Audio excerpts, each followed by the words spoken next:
Hello बच्चों। क्या लिखा है? A smooth tube of certain mass is rotated in gravity free space. अगर ग्रेविटी फ्री स्पेस बोला हुआ है that means there is no external force. Clear? Smooth भी बोल दिया है, एक्सटर्नल फोर्स एक्ट होगा नहीं, gravity free space and released.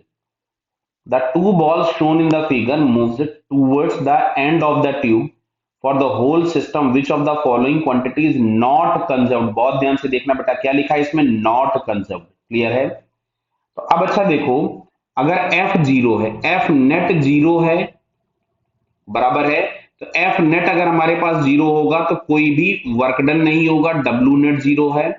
अच्छा, डब्ल्यू नेट अगर जीरो है तो काइनेटिक एनर्जी हम लोगों के पास कांस्टेंट हो गई, कंजर्व हो गई। क्लियर है? एफ नेट यदि जीरो है तो हम लोगों के पास जो इसका लीनियर मोमेंटम होगा वो कांस्टेंट हो गया, उसमें कोई चेंज नहीं होगा। बराबर है? अच्छा, एफ नेट यदि जीरो था, बराबर, हालांकि एफ नेट जीरो होने पे टॉर्क एक्ट हो सकता है लेकिन यहां पे कोई फोर्स है ही नहीं। समझ में आ रहा है? जैसे कैसे?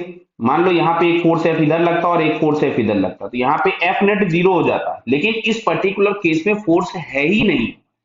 अगर फोर्स है ही नहीं तो टॉर्क होगा ही नहीं, और टॉर्क भी अगर नहीं होगा तो एंगुलर मोमेंटम भी कंजर्व हो जाएगा। तो देखो, ये भी कंजर्व हो गया, लीनियर मोमेंटम भी कंजर्व हो गया, काइनेटिक एनर्जी भी कंजर्व हो गई। अब बात आती है एंगुलर वेलोसिटी की। तो देखो, ये जब बीट्स सेंटर पे हैं तो मोमेंट ऑफ इनर्शिया केवल और केवल ट्यूब का होगा। ट्यूब को अगर हम एक रॉड कंसीडर कर लें तो आई इनिशियल हम लोगों के पास मिल जाएगा ml² बाई 12। जबकि अगर हम आई फाइनल की बात करेंगे तो हम लोगों के पास यहां से मिलेगा ml² बाई 12 प्लस पार्टिकल का मास कुछ m1 ले लेते हैं तो m1 into L by two का होल स्क्वायर। इस तरीके दो पार्टिकल होंगे तो मोमेंट ऑफ इनर्शिया आपके पास क्या हुआ? चेंज हो गया। और आपने बोला था एल कांस्टेंट है, मतलब आई ओमेगा कांस्टेंट है। यदि आई की वैल्यू में चेंज करोगे तो ओमेगा को भी चेंज होना पड़ेगा। यदि आई बढ़ा रहे हो तो ओमेगा क्या होगा? कम। तो आपसे पूछा था विच इज नॉट कंजर्व्ड, तो इसकी एंगुलर स्पीड कंजर्व नहीं होगी, जो कि हम लोगों को फोर्थ ऑप्शन में दिया गया है। क्लियर बेटा?